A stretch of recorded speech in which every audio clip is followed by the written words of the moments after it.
क्या सच में हमारा भाग्य पहले से ही लिखा जा चुका है? क्या जो होना है वह होकर ही रहेगा? फिर हम प्रयास करें या न करें, क्या कोई फर्क नहीं पड़ता? या फिर यह सिर्फ एक भ्रम है जो हमें आलसी और हार मानने वाला बना देता है? आज हम जानेंगे इस प्रश्न का उत्तर उन्हीं से जिन्होंने सिर्फ किताबें नहीं पढ़ी बल्कि ब्रह्मांड की आत्मा को खुद अनुभव किया। जी हां, हम बात कर रहे हैं परम पूज्य परमहंस योगानंद जी की। यह वीडियो आपके जीवन की सोच को पूरी तरह से बदल सकता है।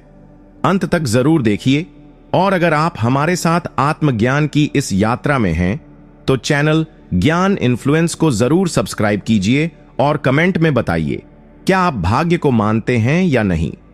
नीति 1, भाग्य को दोष देने से आत्मा कमजोर होती है, प्रयास से ईश्वर प्रकट होता है।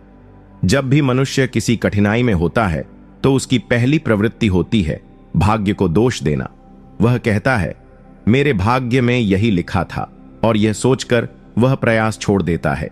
लेकिन परमहंस योगानंद जी स्पष्ट कहते हैं कि यह सोच आत्मा की सबसे बड़ी दुर्बलता है।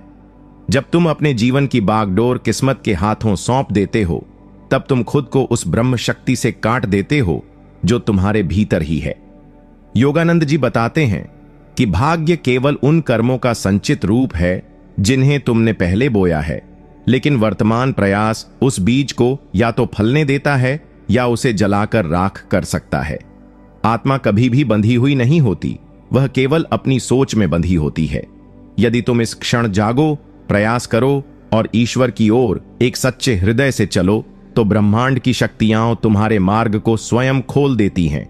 भाग्य स्थिर नहीं है, वह तुम्हारी चेतना के अनुसार बहने वाली धारा है।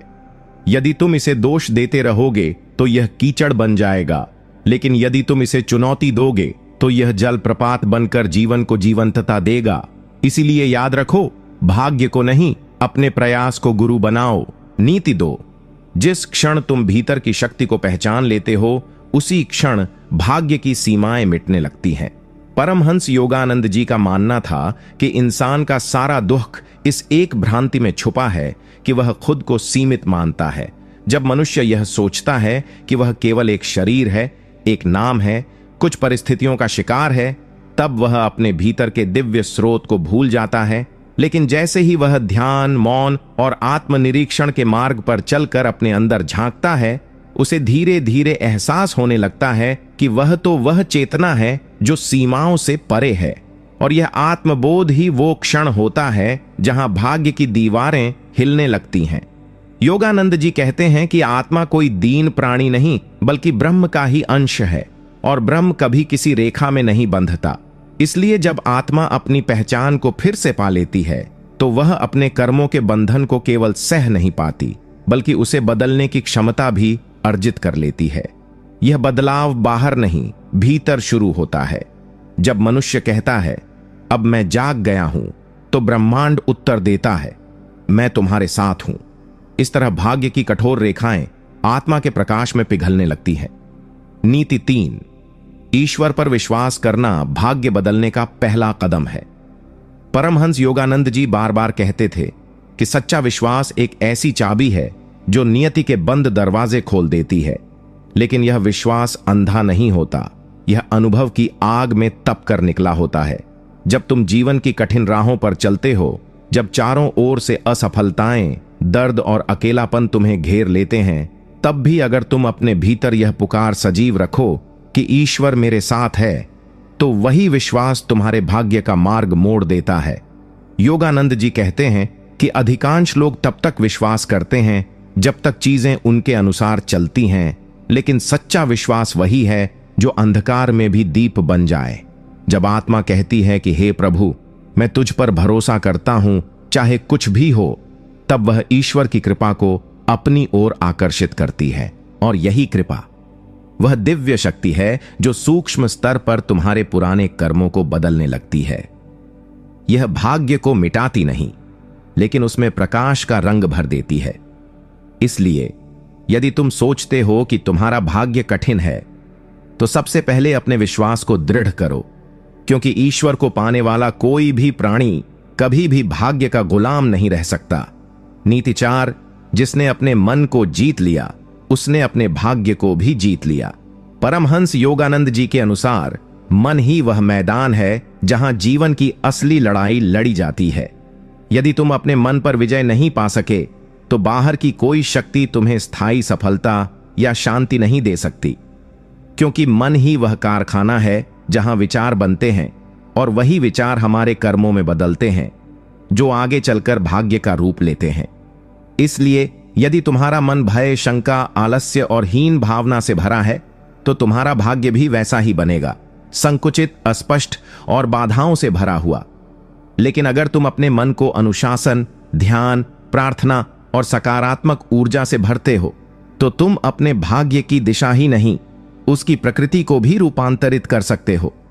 योगानंद जी ने सिखाया कि ध्यान के द्वारा मन को वश में करना ही आत्मज्ञान की पहली सीढ़ी है।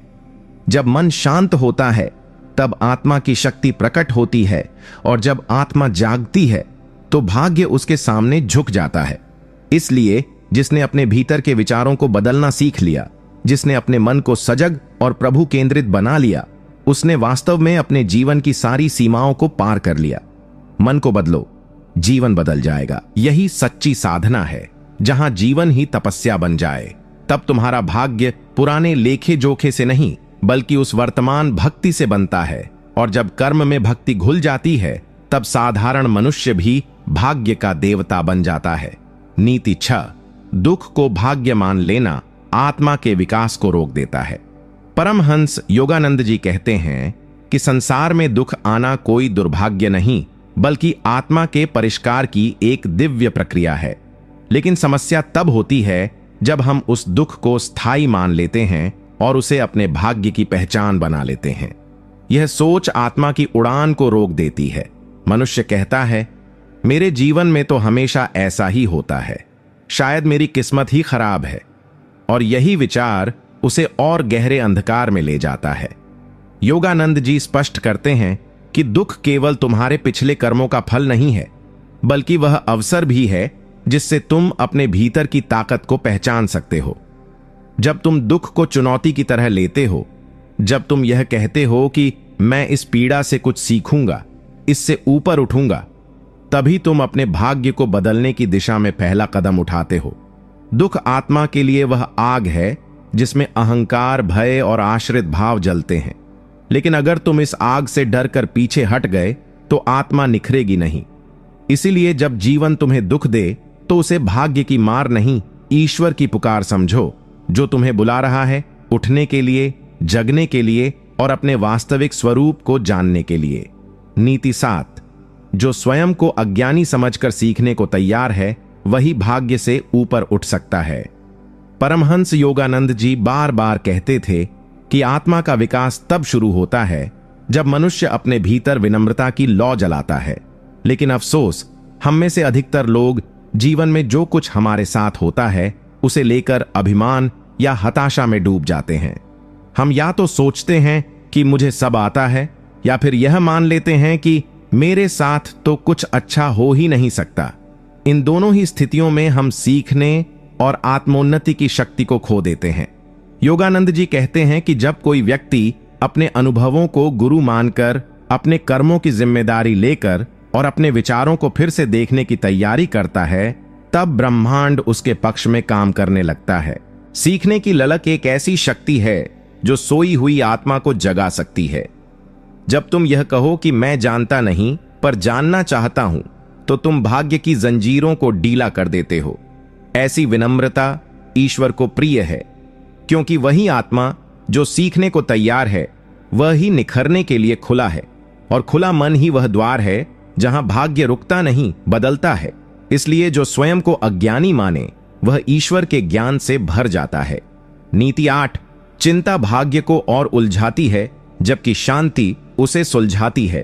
परमहंस योगानंद जी कहते हैं कि मनुष्य का मन जब भी भविष्य को लेकर असुरक्षित होता है तो वह चिंता करना शुरू कर देता है।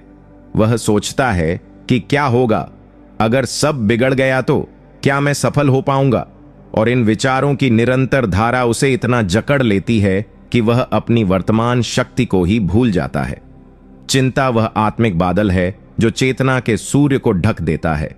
जब तुम चिंता करते हो तब तुम उस ब्रह्म शक्ति से कट जाते हो जो तुम्हें मार्ग दिखा सकती है। योगानंद जी सिखाते हैं कि शांत मन ही ईश्वर की आवाज को सुन सकता है। जो व्यक्ति भीतर से शांत है, स्थिर है, मौन में है, वही अपने भाग्य के उलझे धागों को सलीके से सुलझा सकता है। चिंता से भाग्य और जटिल होता है क्योंकि वह तुम्हें भय और भ्रम की ओर खींचता है। लेकिन जब तुम अपने भीतर परम शांति की साधना करते हो, ध्यान के द्वारा अपने मन को संभालते हो, तो ब्रह्मांड की उच्च चेतनाएं तुम्हारे जीवन में मार्गदर्शन करने लगती हैं। योगानंद जी कहते हैं, शांति कोई साधारण अवस्था नहीं, यह आत्मा की सर्वोच्च शक्ति है। इसलिए अगर तुम अपने भाग्य को बदलना चाहते हो तो सबसे पहले अपने मन को शांत करो, क्योंकि वहीं से हर बदलाव की शुरुआत होती है। नीति 9। जिसने वर्तमान क्षण को स्वीकार लिया, उसने भविष्य के भाग्य को बदलने की चाबी पा ली। परमहंस योगानंद जी के अनुसार जीवन की सबसे बड़ी शक्ति अभी में छिपी होती है। अधिकतर लोग या तो अतीत के पछतावे में डूबे होते हैं या फिर भविष्य के डर में उलझे रहते हैं, और इसी उधेड़ बुन में वे अपने वर्तमान क्षण की शक्ति को खो बैठते हैं। जब तुम इस क्षण को पूरी तरह स्वीकार करते हो, जब तुम यह मान लेते हो कि जो हो रहा है उसमें भी ईश्वर की योजना है, तब तुम्हारा मन शांत होता है, और वही शांति तुम्हें भाग्य के पार देखने की दृष्टि देती है। योगानंद जी कहते हैं कि वर्तमान ही वह स्थान है जहां आत्मा अपने सबसे शुद्ध स्वरूप में होती है। न वह बीते कर्मों का गुलाम होती है, न ही भविष्य के परिणामों की कैदी। इसलिए जो व्यक्ति हर क्षण को चेतना से, जागरूकता से और ईश्वर की उपस्थिति के साथ जीता है, उसका भविष्य खुद ब खुद प्रकाश से भरने लगता है। वर्तमान में जीना भाग्य को चुनौती देना नहीं, उसे पुनः लिखना है, उस आत्मबल से जो केवल अब में मिलता है। जब तुम हर सांस में प्रभु की योजना को स्वीकारते हो, तब ईश्वर भी तुम्हारे लिए वह भाग्य रचता है जो तुम्हारी आत्मा की सर्वोच्च संभावना को प्रकट करता है। नीति 10। जब तक लक्ष्य केवल भौतिक रहेगा, भाग्य तुम्हें बार बार भटकाता रहेगा। परमहंस योगानंद जी कहते हैं कि जीवन में जब तक हमारी दृष्टि केवल धन, नाम, पद या सुविधा तक सीमित रहती है, तब तक भाग्य का खेल भी हमारी परीक्षा लेता रहेगा, क्योंकि ये सब चीजें बदलने वाली हैं, आज हैं, कल नहीं होंगी। यदि हम केवल इन्हीं को जीवन का लक्ष्य बना लें, तो हर बार जब ये हमसे छिनेंगी, हम स्वयं को टूटा हुआ, पराजित और दुर्भाग्यशाली मान बैठेंगे। योगानंद जी बताते हैं कि आत्मा को कभी सांसारिक वस्तुओं से पूर्ण तृप्ति नहीं मिल सकती, क्योंकि वह स्वयं शाश्वत है और उसे केवल शाश्वत सत्य ही संतोष दे सकता है। जब जीवन का लक्ष्य ईश्वर साक्षात्कार, आत्मज्ञान और आंतरिक शांति बन जाता है, तब भाग्य भी एक माध्यम बन जाता है, बाधा नहीं।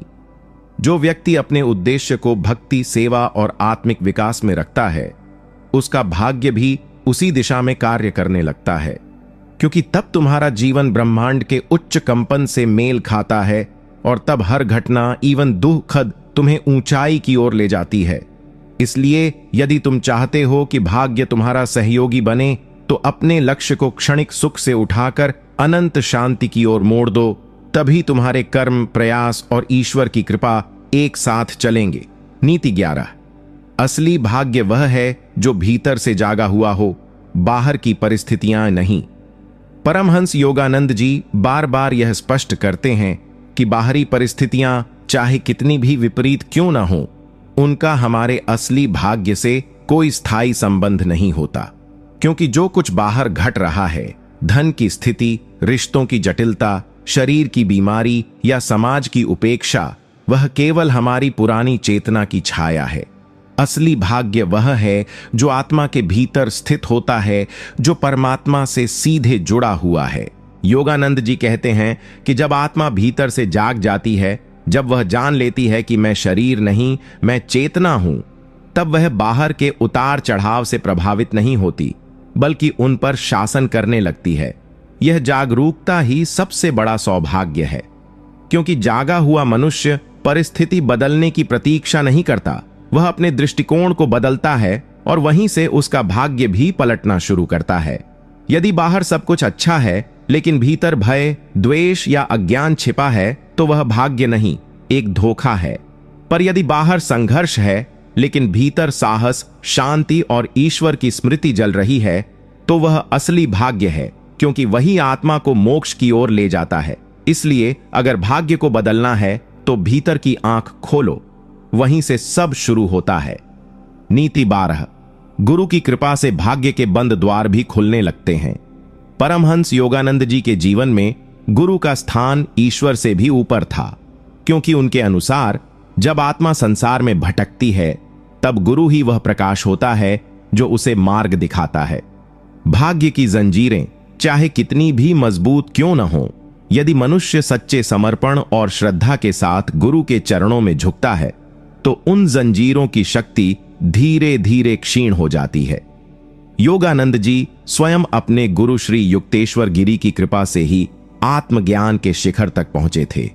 उन्होंने कहा कि जब हम अपने व्यक्तिगत अहंग को हटाकर गुरु की आज्ञा में जीना सीखते हैं तब हमारी आत्मा अपने पुराने कर्मों की गति को बदल सकती है। गुरु की कृपा कोई चमत्कार नहीं, बल्कि एक सूक्ष्म आध्यात्मिक विज्ञान है जो तुम्हारे भीतर की शक्तियों को जागृत कर देता है। जब शिष्य निष्ठा और अनुशासन के साथ साधना करता है और अपने जीवन को गुरु की शिक्षाओं के अनुसार ढालता है, तब ऐसा लगता है जैसे भाग्य की रेखाएं धीरे धीरे मिट रही हों और एक नया भविष्य आकार ले रहा हो। यह परिवर्तन धीरे होता है पर स्थायी होता है। इसलिए यदि तुम्हें लगता है कि भाग्य तुम्हें बार बार एक ही दुख में धकेल रहा है तो अपने जीवन में एक सच्चे गुरु को बुलाओ, क्योंकि गुरु की दृष्टि ही वह चाबी है जो तुम्हारे बंद भाग्य के दरवाजों को खोल सकती है। नीति 13। स्वीकृति वह मौन शक्ति है जो भाग्य को क्रोध से नहीं करुणा से जीतती है। परमहंस योगानंद जी कहते हैं कि जीवन में जो कुछ हमारे साथ घटता है वह हमेशा किसी बड़े आध्यात्मिक उद्देश्य का भाग होता है, लेकिन जब हम उसे नकारते हैं, उससे लड़ते हैं या शिकायत करते हैं, तब हम उस अनुभव से मिलने वाले गूढ़ ज्ञान को खो देते हैं। अधिकतर लोग कठिन परिस्थितियों में गुस्से से भर जाते हैं, भाग्य को कोसते हैं या दूसरों को दोष देने लगते हैं, और यही वह क्षण होता है जहां आत्मा और भी अधिक उलझ जाती है। योगानंद जी सिखाते हैं कि सच्चा साधक वही है जो हर स्थिति को ईश्वर की योजना समझकर स्वीकारता है। यह स्वीकृति कोई कमजोरी नहीं है, बल्कि वह दिव्य साहस है जो जीवन की हर चुनौती को विनम्रता से देखता है और कहता है, हे प्रभु, इसमें भी तेरी ही कोई योजना होगी। यही स्वीकृति मन के तूफान को शांत करती है और भीतर करुणा का दीपक जलाती है। जब तुम किसी कष्ट को, किसी अपमान को या किसी असफलता को बिना प्रतिरोध के स्वीकार करते हो, तब तुम उस ऊर्जा को शुद्ध कर देते हो, और वही ऊर्जा भाग्य का रूप लेकर तुम्हारे लिए एक नई दिशा खोलती है। इसलिए याद रखो, भाग्य को गुस्से या दुख से नहीं हराया जा सकता, उसे केवल एक साक्षी भाव और करुणा से समझकर रूपांतरित किया जा सकता है। नीति 14। ईर्ष्या और तुलना का भाव आत्मा को कमजोर करता है और भाग्य को उलझा देता है। परमहंस योगानंद जी के अनुसार जब मनुष्य अपने जीवन को दूसरों से तुलना करने लगता है कि उनके पास क्या है और मेरे पास क्या नहीं, तब वह अपने वास्तविक मार्ग से भटक जाता है। यह तुलना धीरे धीरे भीतर ईर्ष्या का बीज बो देती है जो आत्मा की शक्तियों को निगलने लगता है। योगानंद जी कहते हैं कि हर आत्मा एक विशिष्ट योजना और उद्देश्य के साथ जन्म लेती है।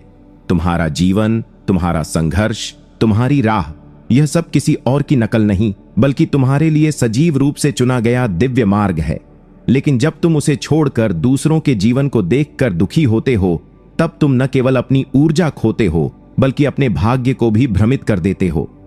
ईर्ष्या की आग तुम्हारे भीतर की दिव्यता को ढक देती है और तुम्हारे उच्च कर्मों को सक्रिय नहीं होने देती। तुलना केवल तभी उपयोगी है जब वह प्रेरणा का कारण बने, न कि हीनता का। परमहंस योगानंद जी बताते हैं कि जब तुम भीतर से यह मान लेते हो कि मैं जैसा हूं वैसा ही ईश्वर की योजना का सुंदर हिस्सा हूं, तब तुम्हारा भाग्य स्पष्ट, शांत और शक्तिशाली होने लगता है। इसलिए अगर तुम अपने भाग्य को खुलते देखना चाहते हो तो दूसरों से तुलना करना छोड़ो और उस आत्मा के अनूठे प्रकाश को पहचानो जो केवल तुम्हारे भीतर है। नीति 15। ध्यान वह अग्नि है जो भाग्य के पुराने कर्मों को भस्म कर देता है। परमहंस योगानंद जी ने अपने संपूर्ण जीवन में जिस साधना को सर्वोपरि बताया वह था ध्यान। उनके अनुसार ध्यान केवल एक मानसिक क्रिया नहीं बल्कि आत्मा को परमात्मा से जोड़ने का जीवंत माध्यम है। जब कोई व्यक्ति प्रतिदिन ध्यान करता है तो वह धीरे धीरे अपने भीतर छिपे हुए कर्मों की परतों को पहचानने लगता है। वे कर्म जो बार बार उसे एक ही प्रकार की परिस्थितियों में ले आते हैं, जिन्हें हम भाग्य का नाम दे देते हैं। लेकिन योगानंद जी सिखाते हैं कि ये कर्म स्थायी नहीं है, ये ऊर्जा की परछाइयां हैं जिन्हें साधना की अग्नि में जलाया जा सकता है। ध्यान करते समय जब मन एकाग्र होता है और प्राण शक्ति भीतर केंद्रित होती है, तब चेतना उस स्तर तक पहुंचती है जहां पुराने कर्मों की गति धीमी होने लगती है। यह कोई चमत्कार नहीं बल्कि सूक्ष्म नियम है। जैसे सूरज की गर्मी से बर्फ पिघलती है, वैसे ही ध्यान की अग्नि से अधूरी वासनाएं, नकारात्मक संस्कार और दोषित कर्म धीरे धीरे भस्म होते हैं। और जैसे जैसे भीतर की यह सफाई होती है, वैसे वैसे आत्मा हल्की, स्वतंत्र और तेजस्वी होती जाती है। तब व्यक्ति कह सकता है, अब मैं अपने भाग्य का शिकार नहीं, सृजक हूं। इसलिए जो रोज ध्यान करता है वह केवल शांति नहीं कमाता, वह अपनी नियति को ही पढ़ लिख रहा होता है ईश्वर की कलम से। नीति 16। आभार की भावना भाग्य की दिशा मोड़ने की सबसे तेज और सरल शक्ति है।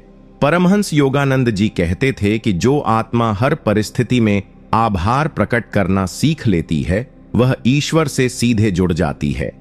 अधिकतर लोग अपने जीवन में केवल उन्हीं चीजों का धन्यवाद करते हैं जो उन्हें पसंद आती हैं, जैसे सफलता, प्रेम या सुविधा। लेकिन जैसे ही जीवन कोई परीक्षा लेकर आता है, बीमारी, असफलता या अकेलापन, वैसे ही उनका मन शिकायत, पीड़ा और शिकायतों से भर जाता है। योगानंद जी सिखाते हैं कि आभार केवल अच्छे समय में नहीं बल्कि हर समय में ईश्वर को पहचानने की कला है। जब हम उन अनुभवों का भी धन्यवाद करते हैं जो हमें कठिन लगे, जो हमें तोड़ गए, जिन्होंने हमें रुलाया, तब हम उन्हें केवल अनुभव नहीं रहने देते, हम उन्हें आध्यात्मिक औषधि बना देते हैं। और यही भावना धीरे धीरे हमारे भीतर ऐसा कंपन उत्पन्न करती है जो पुराने संचित कर्मों को शुद्ध करने लगता है।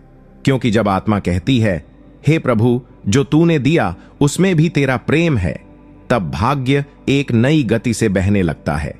यह भाव ईश्वर को आमंत्रण देता है कि अब मैं तैयार हूं, मुझे गढ़ो, मुझे नया बनाओ। इसलिए जो व्यक्ति हर दिन आभार की साधना करता है, वह केवल प्रसन्न नहीं रहता, वह अपनी आत्मा की धारा को इतना पवित्र कर देता है कि स्वयं ब्रह्मांड उसके भाग्य का पुनर्लेखन करने लगता है। नीति 17। वाणी का संयम भी भाग्य को आकार देने वाली एक अदृश्य लेकिन प्रबल शक्ति है।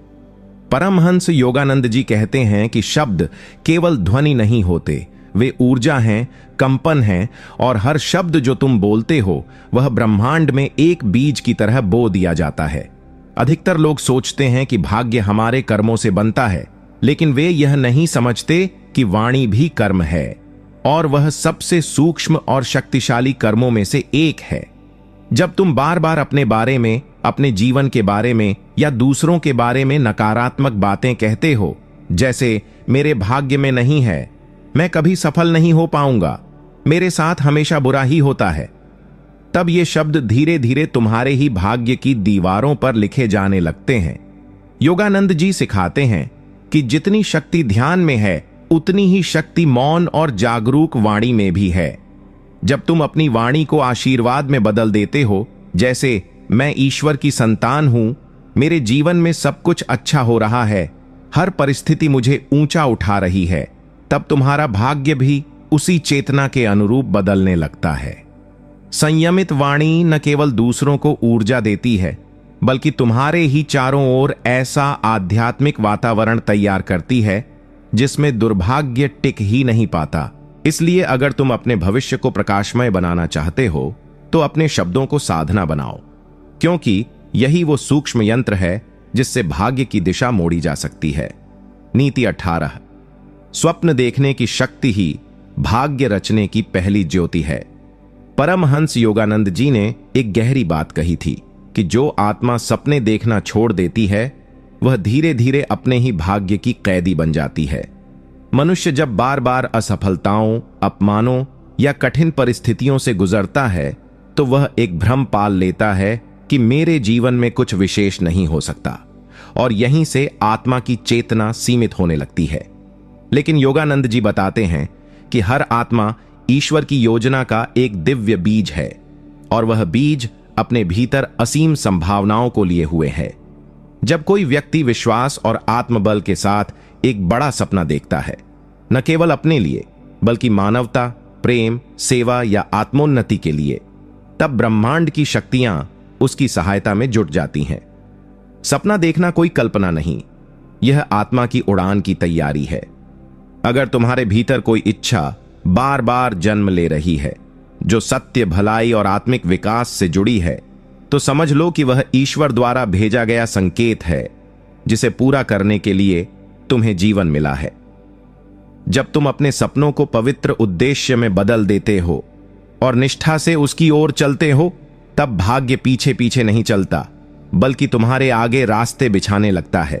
इसलिए स्वप्न देखो गहराई से, श्रद्धा से, क्योंकि जो दिव्य सपना आत्मा देखती है वह केवल कल्पना नहीं, आने वाले भाग्य का बीज होता है।